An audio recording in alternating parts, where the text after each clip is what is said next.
현재 과학 문명이 발달되면 발달될수록 참 많은 것들이 이제는 변화되고, 그리고 또한 굉장히 그 과학 문명이 굉장히 급속도로 발전이 되는 것 같습니다. 그래서 우리는 이러한 참 어느 때까지 발전될지 모르겠지만, 이런 급속하게 발전되는 과학 문명 앞에 우리가 그런 세대에 지금 살고 있습니다. 참 대단합니다. 예전부터 우리가 알고 있는 일이지만 예전에는 생각하지 못하였던 그러한 일들이, 뭐 스마트폰 하나를 가지고 멀리 여행을 가도 집안에서 무슨 일이 일어나고 또 어떤 상황이 되어지는지를 다 알 수 있고요. 뭐 옛날부터 여러분들이 다 이제 점검을 하셨겠지만, 이제 날씨나 또 여러 가지 정보들이나 이런 것들을 통해서 우리가 많은 그런 이익을 얻고 있습니다. 또한 내가 길을 잃어버렸을 때도 내가 지금 어디에 있는지를 이 스마트폰을 보면 다 알 수 있을 정도로 이렇게 참 굉장히 이제 급속도로 계속해서 발전되고 있습니다. 이 하이텍이 이렇게 발전될 때에 우리가 참 조심해서 생각해야 될 부분들이 있다는 거죠. 그것은 무엇이냐면, 자꾸 이러한 것들이 발전되면 발전될수록 인간들의 머리나 인간들의 모든 것들은 넓어지고 또 많은 지식을 습득하기 때문에 교만해질 수가 있다는 말씀입니다. 그러니까 이런 모든 것으로 다 할 수가 있다는 거죠. 안 보이는 신은 별로 관여를 안 해도 내가 이렇게 보이는 모든 것으로 다 할 수 있다라는 그러한 교만함으로 인하여서 하나님을 믿는 그 믿음을 내려놓을 수가 있다라는 말씀입니다. 그래서 예수 믿으세요, 아니면 우리 정말 하나님 온전하게 믿어야 됩니다, 천국이 있습니다라고 이야기를 하면, 이 과학이 발달된 이런 세대에서는 그런 것을 믿으려고 하지를 않는다는 거예요.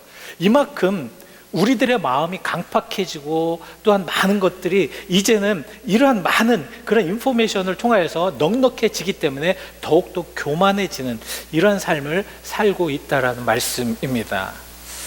자, 이랬을 때 우리는 어떤 생각을 하냐면, 이제는 다 우리가 할 수 있다, 우리는 모든 것을 다 할 수 있다라고 이렇게 생각을 했을 때, 바로 고린도전서 10장 12절에는 우리에게 이렇게 권고를 하고 있습니다. 우리 같이 함께 읽어보시죠. 시작.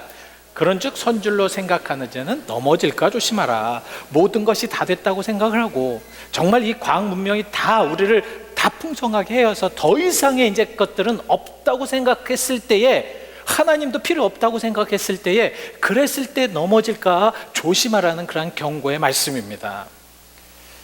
여러분, 아무리 과학이 발달됐다고 하고 모든 문명이 아주 우리를 편하게 한다고 할지라도, 하나님이 하실 수 있는 일들을 인간은 할 수가 없다라는 것은 우리가 그것을 분명히 알아둬야 된다는 것입니다. 우리 아버지 하나님께서 할 수 있는 모든 것들이 우리는 교만해지면 그것도 할 수 있다라고 생각을 하는데, 전혀 그럴 수가 없다라는 말씀이죠. 예를 들면 여러분들, 스마트폰이 아무리 발전된다고 한다고 하여도 내일 우리가 어떠한 하루의 모든 일과를 스마트폰을 통해서 미래를 볼 수 있는가? 내일 우리가 하는 것을 볼 수 있겠는가? 그리고 여러분들, 지금 가뭄이 만약에 됐을 때 가뭄을 통하여서 이 스마트폰 하나를 가지고 어떤 조작을 해서 비가 내리게 한다든가, 자연이 변하게 한다든가, 지구가 멈추게 한다든가, 아니면 지금 이제 핵무기로 인하여서 좀 위험 속에 있는데 그런 핵무기를 통해서 우리가 어떤 조작을 통해서 그 모든 것을 없앨 수 있다든가, 하나님이 하셔야 될 일들을 인간들이 할 수 있는 것은 한계가 있다라는 말씀입니다. 그래서 우리에게 정말로 필요한 말씀이 정말 우리에게 주시는데요. 그 다음 우리에게 주시는 말씀 한번 시편을 통해서 읽어보시겠습니다. 시작. 그가 사모하는 영혼에게 만족을 주시며 줄인 영혼에게 좋은 것을 채워주심이로다. 사모하는 영혼에게 만족을 주신다. 그러니까 우리가 세상의 모든 것으로 만족을 삼으려고 하지만 그 만족이 만족할 수가 없다라는 말씀입니다. 아무리 무엇을 한다고 하여도 그 만족으로는 우리가 할 수가 없다는 거예요. 인간과 인간의 관계도요, 아무리 좋은 관계라고 해도 그것이 만족될 수가 없는 거고요. 세상의 모든 재물들이, 그 모든 것이 나에게 온다고 해도 그것이 만족될 수가 있는 것이 하나도 없다. 오직 하나님 은혜 가운데서만 만족함을 가질 수 있다라는 말씀입니다. 이것을 우리가 깨닫기 위해서는 어떻게 해야 되느냐? 우리 인간은 그래서 하나님 앞에서는 정말 나약하고 연약한 존재일 수밖에 없다는 것을 우리가 알아야 된다는 말씀입니다. 근데 이러한 것을 깨달아 알지를 못하니까 교만해지는 거거든요. 그래서 하나님 가만히 있으라는 겁니다. 내가 할 테니까, 하나님 일도 내가 할 테니까 하나님 여기 가만히 계시면 내가 다 알아서 하겠다라는 그런 아주 교만함 때문에 우리가 정말로 사탄에게 넘어지고 쓰러지고 어느 때는 완전히 사탄의 종이 되어서 세상 것만을 바라보면서 살아가는, 그래서 이 세상에 아무것도 낙이 없이 이제는 하나님이 부르시는 그날에 아무 의미 없이 죽어가는 그러한 영혼들이 너무도 많다라는 말씀입니다. 그래서 우리는 잘 깨달아 알아야 될 것이, 오늘 본문 말씀에 나오는 이 히스기야 시대에나 지금 아무리 과학 문명이 발달된 이 세대에나 하나님 앞에서는 너무 연약한 존재이고, 우리가 할 수 있는 것은 하나님 앞에서 할 수 있는 것, 하나님이 하셔야 될 부분들에 대해서 할 수 있는 것은 아무것도 없다라는 것을 그 시대나 지금이나 똑같이 우리는 이해해야 된다는 말씀입니다. 목사님이 왜 저렇게 말씀을 하시지? 바로 오늘 본문을 통해서 우리가 그 말씀을 한번 시작해 보려고 합니다. 여러분들 이스라엘의 3대 왕은 솔로몬입니다. 이 솔로몬 왕이 이제 죽은 이후에 나라가 둘로 갈라지죠. 첫 번째는 북이스라엘과 두 번째는 남유다로 이렇게 갈라집니다. 이 북이스라엘은 그 9개 왕조의 19명의 왕이 7위를 하다가 BC 722년에 그 당시에 굉장히 그 국제적으로 굉장히 큰 아주 강한 힘을 가지고 있었던 아수르에게 멸망을 당합니다. 이 아수르에게 멸망을 당하는데, 이 아수르는 북이스라엘만 멸망시키는 게 아니라 계속해서 남유다를 침공하기 위해서 굉장히 많은 그러한 침공을 하면서 전쟁을 일으킵니다. 그래서 그러한 모든 그러한 삶 속에서 지금 많은 이들이 하나님을 찾으며 하나님의 은혜 가운데 그렇게 살고 있었는데, 그러한 것들을 온전하게 하지 못하여서 참 정말 하나님께서 그 교만함과 하나님께서 그 하나님을 버린 그러한 백성들에게 치유하신다라는 말씀입니다. 그것이 그 아버지의 히스기야의 아버지 그 왕을 통하여서 정말 잘못된 부분들, 정말 온전하지 못한 부분들, 그러한 것들을 깨닫게 하시려고 계속해서 하시는데, 그 아하스 왕은, 그 아버지 아하스 왕은 얼마나 그렇게 하나님을 떠나 살았는가를 바로 우리 열왕기하 통하여서 말씀을 나눌 수 있습니다. 16장 3절입니다. 이스라엘 여러 왕들이 이제 길로 행하며 또 여호와께서 이스라엘 자손 앞에서 쫓아내신 이방 사람들의 가증한 일을 따라 자기 아들을 불 가운데를 지나게 하는 그런 이 아하스 왕이, 히스기야 왕의 아버지인 아하스 왕이 이방 신상을 가지고 잘못된 길을 가지고, 그리고 그렇게 행함으로 인해서 결국은 자기 아들을 불 가운데로 지나가게 하는, 얼마나 저런 것이 정말 안 좋은 그러한 모습이냐고요. 좋지 못한 그러한 행위를 가지고 있었고요. 이 아하스 왕은 또 어떠한 일을 저질렀냐면, 역대하 28장 24절에는 정말 모든 그 성전의 기구를 모아서 부수고, 그리고 여호와의 전의 문을 닫아버렸다라고 이렇게 얘기를 하고 있습니다. 하나님께 예배를 드려야 되는, 그 살아계신 하나님께 예배를 드려야 되는 그러한 성전을 모두 다 부셔버렸다는 거예요. 없애버렸다는 겁니다. 그리고 그 하나님의 그 예배를 드려야 될 그 문을 닫아버리고 완전히 우상숭배로, 하나님을 떠난 모습으로 이렇게 살았다라는 말씀입니다. 바로 히스기야가 자기 아버지 아하스의 그런 모습을 보면서 자랐다라는 말씀이죠. 아마 저는 히스기야가 이렇게 보면서 참 자기 아버지가 하는 그런 모습들이 얼마나 잘못된 것인가, 정말 살아있지도 않는, 존재하지도 않는 그런 신 앞에 우상을 세우고 돌로 나무로 깎고 또 새겨서 그렇게 세우고, 그런 모든 모습들을 보면서 얼마나 답답했을까. 여러분, 하나님을 믿는 사람들은요, 세상에 하나님을 믿지 못하는, 또 하나님을 거부하는 사람들을 보면서 좀 마음 아파야 될 줄 아는 그런 모습들이 필요하지 않을까. 아마 히스기야 왕은 바로 그러한 모습 속에서 그러한 마음으로 살았을 것입니다. 자기 아버지가 그렇게 열심히 하고, 그리고 아들들까지 막 불에 막 그냥 걷게 하고 이러한 모습을 하는데도 변함이 없거든요. 오히려 나라는 더 어렵거든요. 하나님의 진노를 받아서 그 나라는 더 힘들게 되었거든요. 결국은 북이스라엘이 망하게 되어버렸습니다. 그런 모습들을 보면서 이건 참 잘못된 것이다.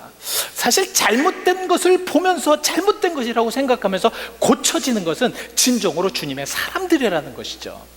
그래서 결국 이 아하스 왕을 쫓지 않고 히스기야 왕은 다윗을 이제 쫓게 됩니다. 그래서 히스기야 왕이 이제 왕위에 오르자마자 말씀하시는 건 무엇이냐면 바로 18장 3절 말씀에 이렇게 말씀을 하고 있습니다. 히스기야가 왕이 되어서 그의 조상 다윗의 모든 행위와 같이 여호와께 보시기에 정직을 행하였다.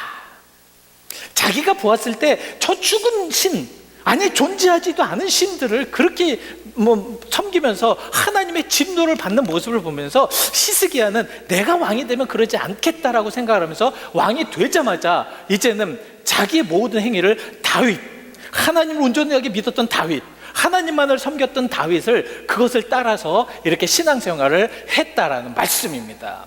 그리고 나서 열왕기하 18장 4절 말씀에는 이제는 그 아버지가 세웠던 정말 존재하지도 않은 그런 신들의 산당, 이러한 산당을 완전히 제거해버리고 주상을 깨트리며 아세라 목상, 이 아세라 목상은 나무로 깎아 만든 신입니다. 여러분, 어떻게 나무로 만든 신들이 있겠냐고요.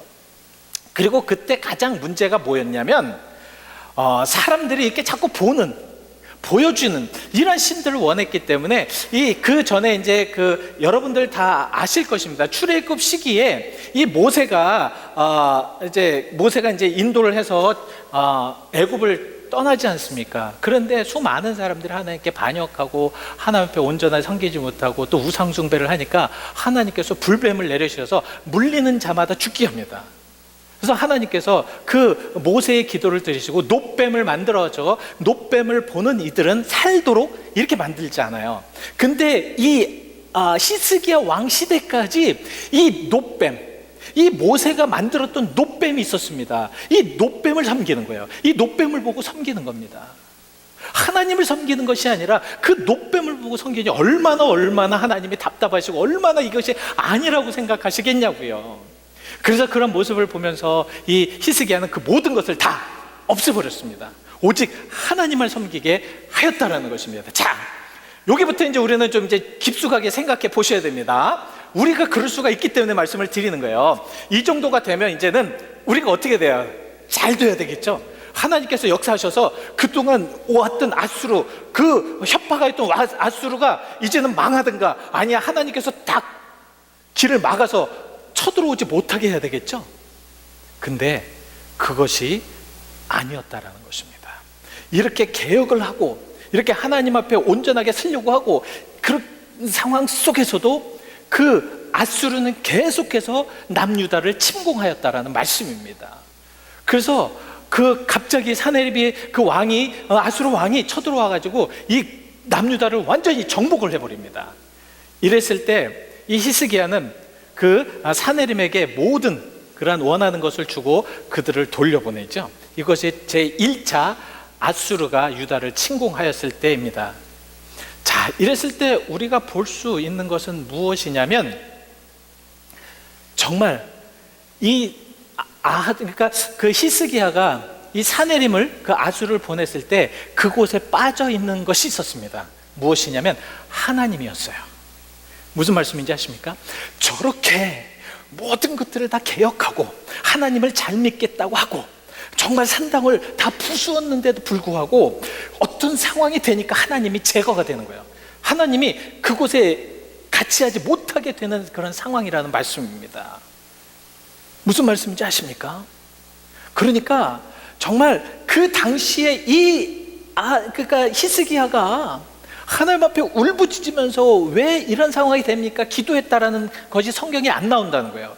그런 상황이 딱 되니까 인간적인 방법과 인간적인 계획으로 어떻게 해서든지 아수르 왕을 돌려보내겠다는 생각으로 무조건 자기의 모든 재산을 들여서 그렇게 주고 돌려보냅니다. 이것이 올바른 방법이냐? 절대로 올바른 방법이 아니라는 것이에요. 왜? 하나님께서는 그 모든 백성들을 하나님께서 주관하시고 하나님께서 역사하시며 하나님께서 인도하시고 리드하시기를 원하시는 분이셨기 때문에 그렇다라는 말씀입니다. 여러분, 이것의 근예가 우리 여호수아서에 나옵니다. 여호수아서를 딱 보시면 여호수아가 그 가나안에 딱 들어가서 가장 처음으로 이렇게 맞닥뜨린 성이 여리고성입니다. 이 여리고성은 보통 강한 성이 아니에요. 그 당시에 성벽이 2개로 서 있을 정도로 엄청나게 아주 철원성 같은, 도저히 누구도 건드릴 수 없는 그런 성이었습니다. 그러나 하나님의 인도하심으로, 하나님의 명령하심으로 그 성이 무너졌습니다. 이스라엘 백성들은 아무도 죽지 않고 그 성을 점령하였습니다. 그렇지만 이제 그 성이 딱 점령되고 나서 그 다음 성이 아이성이라는 곳이었습니다. 근데 아이성을 딱 보니까 너무 우스운 거예요. 이스라엘 백성들이 다 갈 필요가 없습니다. 한 3,000명 정도만 가면 아이성을 무조건 그냥 침공하고 점령할 수 있습니다. 그래서 그들이 올라갔습니다. 그러나 그들이 패배했어요. 왜 패배한지 아십니까? 그곳에서도 하나님이 배제되었습니다. 하나님이 배제되었다는 거예요. 여러분, 정말로 그 철옹성과 같은 그러한 성도 하나님께서 물리치고 역사하셨는데 간단하고 별거 아니라고 생각하여서 그랬는지 몰라도 하나님께서 그곳에 배제되었습니다. 근데 그곳에서 하나님께서 그들이 싸움에서 질 수밖에 없는 것을 여호수아서 7장 11절에 말씀을 하고 있습니다. 이스라엘이 범죄하여 내가 그들에게 명령한 나의 언약을 어겨서, 그리고 온전히 바친 물건을 가지고 도둑질하여 속이고 그것을 그들의 물건들 가운데서 두었기 때문에, 이것은 무슨 말씀이냐면 아간이라는 이가 이 정말 하나님께서 하지 말라는 이 여리고성에서 정말 모든 것을 다 불태우고 더 이상 그곳에 아무것도 있지 않게 하라고 하는데, 아간이 그것을 싹 물건을 훔쳐가지고 자기의 진영에 두었습니다. 만약에 이스라엘 백성들이 이 아이성을 침공하기 전에 하나님 앞에 기도하였다면, 하나님을 개입시켰다면, 하나님께서 역사해달라고 같이 기도하였다면 아마 하나님께서는 그것을 알려주셨을 겁니다. 먼저 저 상황을 알려주셨을 것입니다. 그러나 이스라엘 사람들은 그것을 그렇게 하지 않았어요. 결국은 멸망당하고 맙니다. 자, 다시 오늘 본문으로 들어와서 이제 사네립이라는 그러한 아수르 왕이 이제 랍사게라는 사람을 시켜서 그러면은 완전 남유다를 가서 이제 정복해라. 이것이 바로 2차 이제 침공입니다. 근데 와서 이제 이 랍사게가 어떠한 그런 회유책을 쓰냐면 이제 예루살렘을 다 포위합니다. 그리고 나서 이런 얘기를 합니다. 너희 하나님이 어디 있느냐? 너희 하나님이 어디 있느냐? 너희 하나님이 있다면 이렇게 하지 않겠느냐? 너희 왕 히스기야는 과연 어떠한 이냐? 히스기야는 아무것도 할 수 없는, 아무 그런 힘도 없는 그런 사람이다. 그래서 바로 열왕기하 18장에 이렇게 29절에 이렇게 말씀을 하고 계십니다. 이것이 바로 이스라엘 백성들에게 사네립이 이 왕에 대해서 말을 한 겁니다. 왕의 말씀이 너희는 히스기야에게 속지 말라. 그가 하나님을 섬기고 하나님과 함께 한다고 하는데, 개혁을 한다고 하고 하나님의 성전을 온전하게 세웠는데 그 모든 것을 믿지 마라.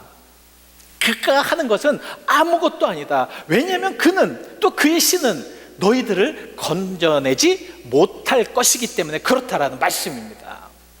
자, 이런 어려움과 이런 역경 속에 있습니다. 아수르에 도저히 유다는 이길 수가 없었습니다. 남유다는 이길 수 있는 그런 형편이 안 됐습니다.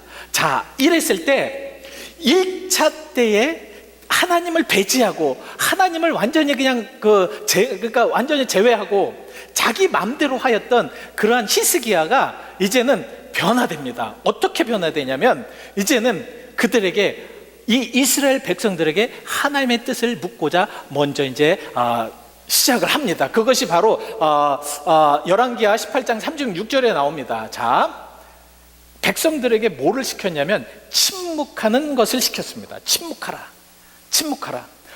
사네립이 또 사레민의 그 제자 랍사게가 너희들에게 무슨 얘기를 하도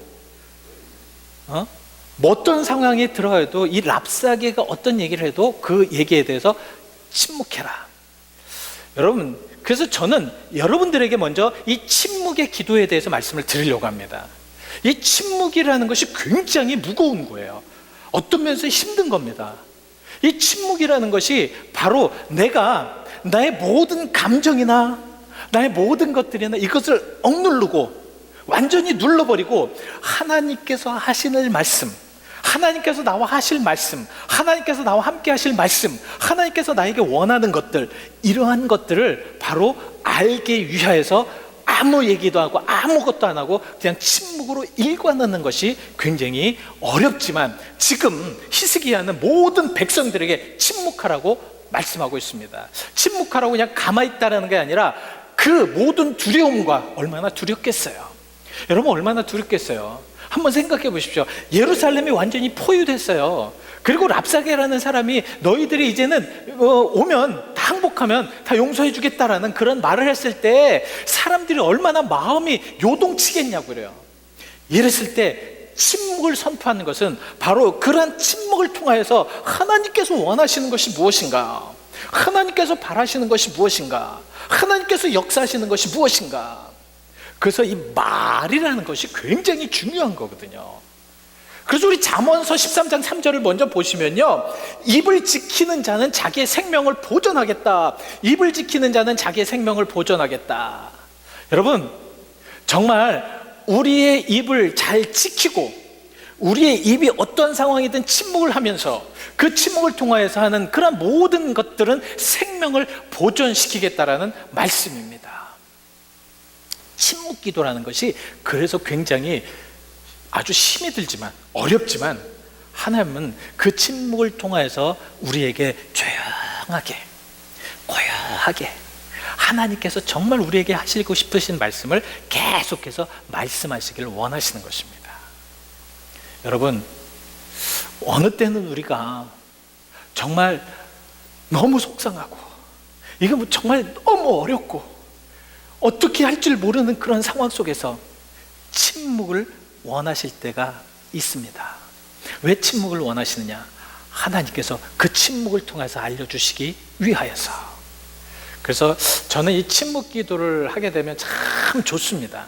이 침묵 기도를 통해서 하면 참 어느 때는 막 울부짖고 정말 하나님 속상해 죽겠습니다. 아니면 하나님 이렇게 어떻게 막 이렇게 됐을 때 침묵을 통하여서 가만히 마음을 가다듬고 편안하게 하나님과 또 하나님께서 주시는 그 은혜를 생각하면서 조용히 기다리면 그 가운데서 역사하시는 하나님을 발견할 수가 있습니다.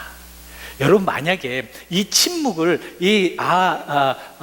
왕이 히스기야 왕이 백성들에게 그것을 명령하지 않았다면 그들은 막 웅성웅성해서 위험했을 거예요. 그죠?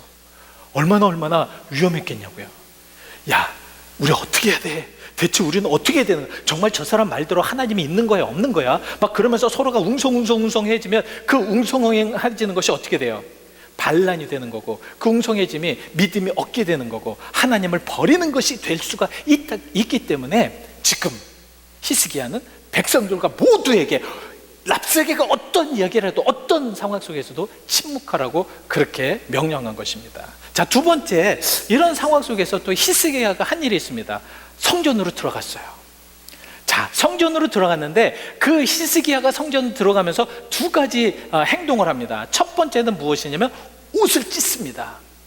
여러분 이 당시에 옷을 찢는다는 것은 원통함, 분통함, 그리고 속상함, 그리고 이게 어떻게 할지 모르는 그런 상황 속에서 정말 하나님께 바쳐드리는, 하나님께서 보여드리는 자기의 감정입니다. 사실 이런 감정은 필요한 거예요. 여러분들 교회 오셔서도요, 다른 사람들 앞에서 하지 마시고 하나님 앞에 그렇게 감정을 좀 표현해 보시길 바랍니다. 이것이 중요해요. 살아계신 하나님 앞에 하나님 저 너무 힘들어요. 그래서 마음에 그냥 옷을 찢는, 마음을 찢는 그런 심정을 가지고 하나님 앞에 기도해야 된다는 말씀입니다. 지금 히스기야가 그런 마음으로 저 랍사게가 하는 그 말씀을 듣고 너무너무 속상한 거예요. 너무너무 속상하면 가장 먼저 어떻게 해야 돼요? 하나님이 배제가 되면 군대 장관을 모으고 그 다음에 전략을 짜고 어떻게 하면 우리가 이기겠냐고 그렇게 이야기하는 것이 아니라 그 얘기를 듣자마자 히스기야는 성전으로 달려 들어갑니다. 그리고 먼저 하나님 앞에 옷을 찢습니다. 자기의 울분, 하나님 이래서 되겠습니까? 하나님의 백성이 이래서 되겠습니까? 하나님을 믿는 백성들이 이렇게 나약해서 되겠습니까? 하면서 그 분함과 그 고통 속에서 옷을 찢었습니다. 여러분, 근데 이러한 감정들이 이제는 시대가 지내고 그러니까 좀 바뀌어져요. 그래서 신약 시대 같은 경우는 굉장히 이들이 형식적으로, 가식적으로 사람들에게 보이기 위하여서, 그래서 사람들 앞에서 옷을 찢고 사람들 앞에서 그런 감정을 나눴는데, 사실 진정한 그런 옷을 찢는 것은 하나님 앞에서 옷을 찢어야죠. 그래서 요엘은 이렇게 예언을 합니다. 너희들이 옷을 찢을 때 그 옷 겉옷을 찢지 말고 너희들의 마음을 찢으라고 요엘서 2장 13절에 이렇게 말씀을 하고 있습니다. 너희는 옷을 찢지 말고 마음을 찢고 너희 하나님 여호와께로 돌아올지어다. 하나님 여호와 앞에 돌아오지 않으면서 자기의 감정을 나타내기 위해서 그냥 겉으로 옷을 찢는, 겉으로 신앙생활하는, 겉으로 사람들에게 보이기 위한 그런 것이 아니라 마음을 찢어서 마음을 보시는 하나님 앞에 돌아오라는 말씀입니다. 그리고 두 번째, 이 히스기야는 자기가 베옷을, 굵은 베옷으로 갈아입습니다. 이 굵은 베옷, 이 베옷을 갈아입는다는 의미는 철저한 회개를 말씀하는 것입니다. 회개. 자기는 죽었다라는 의미죠. 이 베옷은 어디에 입습니까? 한국 사람들은 사람이 죽었을 때 입잖아요, 베옷을. 그러니까 자기의 죽음, 나는 정말 하나님 앞에 죽을 수밖에 없는 죄인이라는, 나는 하나님 앞에 그런 존재가 될 수밖에 없다는, 하나님 앞에 그런 존재로서 살아갈 수밖에 없다는, 아무리 내가 강하다고 생각을 하지만 저 아수르조차도 하나님의 이름으로 이렇게 하지 못하는, 또 하나님의 그 이름을 망령되이 하였던, 내가 더욱더 하나님을 잘 믿고 하나님을 의지하여서 하나님이 하실수록 해야 되는데 그것이 아니라 하나님의 이름을 더럽혔다라는 그러한 회개의 모습으로 베옷을 입었다라는 것이죠. 여러분, 우리에게는 진정한 회개가 필요합니다. 하나님 앞에 나와서 진정으로 나의 모든 것을, 마음을 찢어서 정말 울부짖음과 하나님 앞에 잘못된과, 그래서 총통에 자복하여서 하나님 앞에 회개하는 것과 이런 모든 것들을 하면서 자기의 잘못과 자기의 잘못됨을 하나님 앞에 올려드리는 것, 이것이 얼마나 귀중한 것인지 모릅니다. 여러분은 회개라는 것은 하나님이 멸망시켜야 될 그러한 사람들조차도 하나님의 생명의 길로 인도하는 것이 바로 회개입니다. 하나님께서는요, 회개하는 자들에게부터 하나님의 일을 역사하시고 인도하시고 함께 하신다는 말씀입니다. 하나님은 죄를 가지고 있다라든가 자기가 알아서 한다라는 그런 교만함을 가지고 있다라든가 이러한 자들에게는 절대 함께 하시지 않으십니다. 그래서 기도도요, 가장 먼저 내가 하나님 앞에 온전해지고 깨끗해지고 정결해지고 거룩해지기 위해서 하나님 앞에 우리들의 모든 죄악을 고백하는 것이 굉장히 중요하다는 거예요. 근데 이것이 잘 안 되잖아요, 그렇죠? 여러분, 기도하실 때 잘 안 되잖아요. 왜 안 되는지 아십니까? 아직도 내가 교만해지고 아직도 내가 내 마음을, 하나님을 믿지 못하는 그런 상황이기 때문에 회개가 안 되는 것이거든요. 그러나 지금 히스기야는 이제 막다트리니까, 일들이 되니까 자기가 베옷을 입고 하나님 앞에 들어갔다라는 말씀입니다. 자, 이러한 상황들, 그래서 성경은 계속해서 회개하라고 말씀을 하고 계시는데요, 사도행전 3장 19절에는 이렇게 말씀을 하고 있습니다. 그러므로 너희가 회개하고 돌이켜 너희 죄 없음을 받으라. 자, 회개하고 돌이켜 죄 없음을 받으라는 이유가 무엇이냐면 새롭게 되는 날이 주 앞에 이를 것이기 때문에 그렇다라는 말씀입니다. 새롭게 되는 날이 주 앞에 이를 것이다. 이것은 무엇이냐면 내가 죄 사함을 받고 내가 회개하여서 하나님 앞에 용서함을 받으니까 다 새롭게 되는 거예요. 여러분들이 이제 기도를 하셔서 다 아시겠지만, 이 기도를 하면, 처음에 회개를 하면 참 회개하기가 어렵습니다. 근데 하나님께서 어느 때 이제 기회를 주셔서 이제 회개하게 만듭니다. 그러니 딱 회개를 하지 않습니까? 그러면 이게 처음에 이 마음이 이렇게 뭔가가 이렇게 쫙 없어지는 느낌이 듭니다. 그러면서 이게 평안이 와요. 진정한 평안이 옵니다. 그리고 참 좋습니다. 모든 것이 좋아요. 모든 것들이 좋게 보입니다. 회개를 하면 참 그런 마음이 생깁니다. 그렇게 되어서 변화된다는 거죠. 그래서 예전에 사도행전 3장 19절 말씀에 새롭게 되는 날을 뭐라고 하면 통쾌하게 되는 날이라고 이렇게 표현이 되어 있습니다. 저는 그 말씀이 더 좋더라고요. 통쾌되는. 그러니까 마음이 굉장히 아주 통쾌하게 됩니다. 기분이 좋아요. 왜냐하면 내가 용서함을 받았기 때문에. 인간의 영은요, 항상 죄를 갖고 있기 때문에 눌려 있어요. 죄를 지는 상태이기 때문에 항상 눌려 있습니다. 이 눌린 상태에서 그 죄를 용서함을 받으면 즐거워지는 거거든요. 평안해지는 거거든요. 내가 용서함을 받았다라는 그런 즐거움으로 막 그냥 좋아지는 거거든요. 그렇게 되는 그런 상황 속에서 우리가 회개를 해야 된다라는 말씀입니다. 그래서 회개를 통하여서, 회개함으로 인하여서 우리가 하나님께로 다시 한번, 하나님과의 관계를 다시 한번, 하나님과의 모습을 다시 한번, 그래서 우리들의 모든 기도 안에는 나를 점검하는 회개가 먼저 시작이 되는 것이 중요하다. 자, 마지막으로 이 히스기야가 그러면은 이제 그런 랍삭의 그런 위협을 듣고 어떻게 했습니까? 모든 지휘관들, 지도자들에게 그들에게도 베옷을 입혔습니다. 입히고 어떻게 했냐면 그 당시 예언자인 이사야에게로 보냅니다.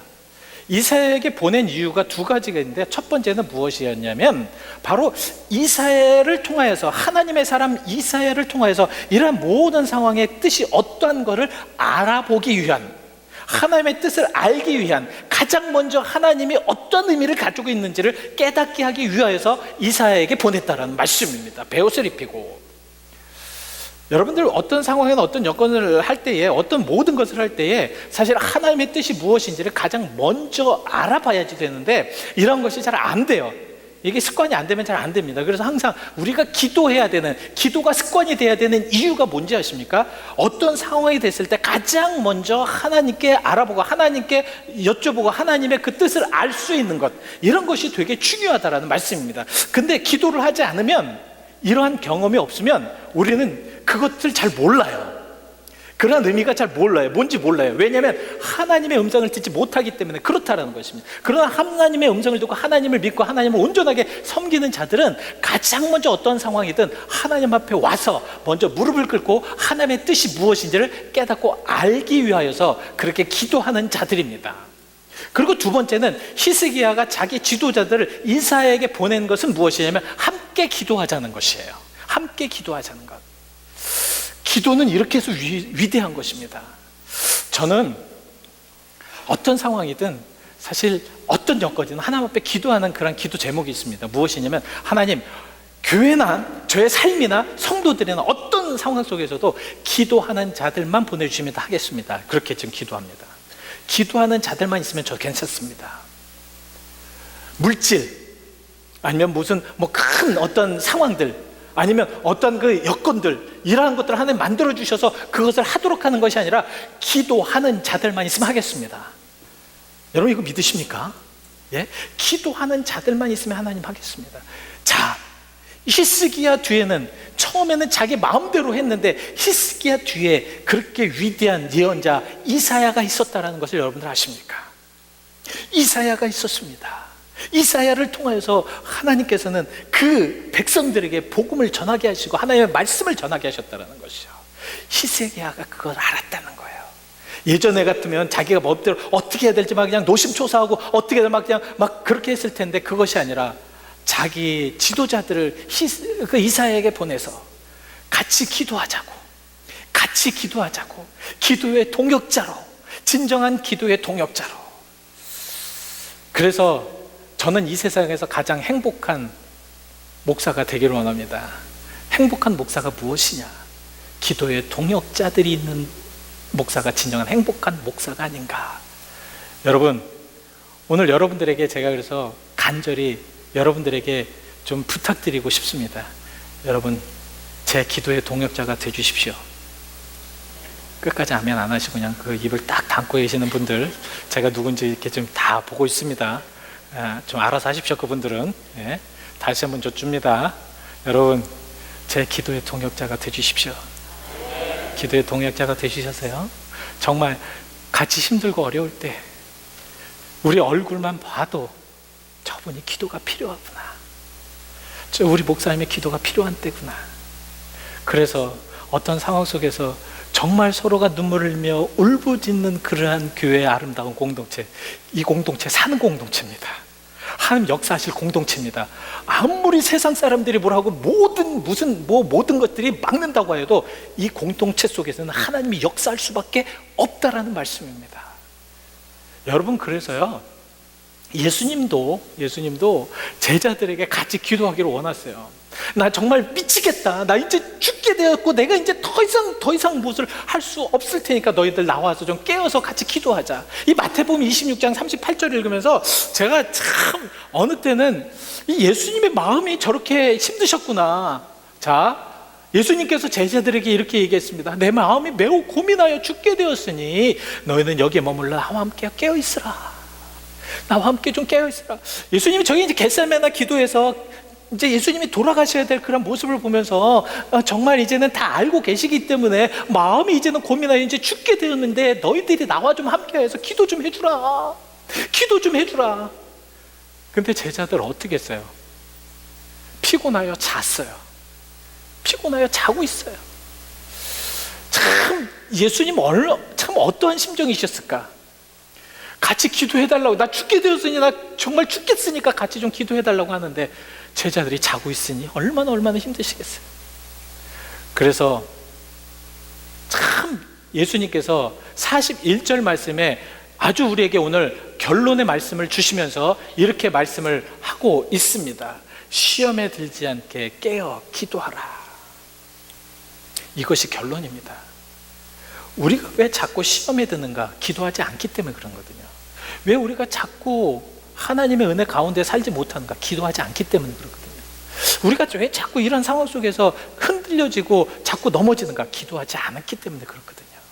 그래서 예수님은 깨어 기도하라. 기도하지 않으면 시험에 들 수밖에 없고, 기도하지 않으면 마귀의 시험에 우리가 넘어질 수밖에 없기 때문에 깨어 기도하라고 그렇게 말씀하고 있는 거거든요. 그래서 우리 함께 기도하시자고요. 여러분, 교회가 어떻게 되는 것을 바라는 것이 아니라 내가 기도하면 됩니다. 기도하면 돼요. 우리 서로 기도하면 됩니다. 기도하면 하나님의 역사는 분명히 일어날 줄 믿습니다. 그래서 여러분, 이사야가 결국은 뭐라고 이야기를 합니까? 오늘 본문 7절 말씀을 보시면요, 자, 내가 한 영을 그 속에 두어 그로 소문을 듣고 그의 본국으로 돌아가게 하고 또 그의 본국에서 그에게 칼에 죽게 하리라 하셨나요? 하나님께서 개입하셨습니다. 여러분, 이 말씀을 읽으면 너무 제 마음 막 그냥 통쾌하고 막 불같은 그런 하여튼 뜨거움이 있습니다. 하나님께서 역사하셔서 그 큰 아수르, 히스기야도 어떨 수 없고 그 아하스도 어쩔 수 없고 북이스라엘이 망할 수밖에 없었던 그 강대국 아수르를 하나님께서 그냥 쉽게 그 왕을 죽이고 끝내버렸다라는 말씀입니다. 여러분, 어떠십니까? 우리는 무엇을 위해 사는가? 우리는 어떻게 지금 살아가야 되는가? 지금 어떤 모습으로 우리가 예수를 믿어야 되는가? 여러분, 어떻게 해요? 무엇 때문에 우리가 예수를 믿고, 여러분 왜 이곳에 와 앉아 계십니까? 여쭙습니다.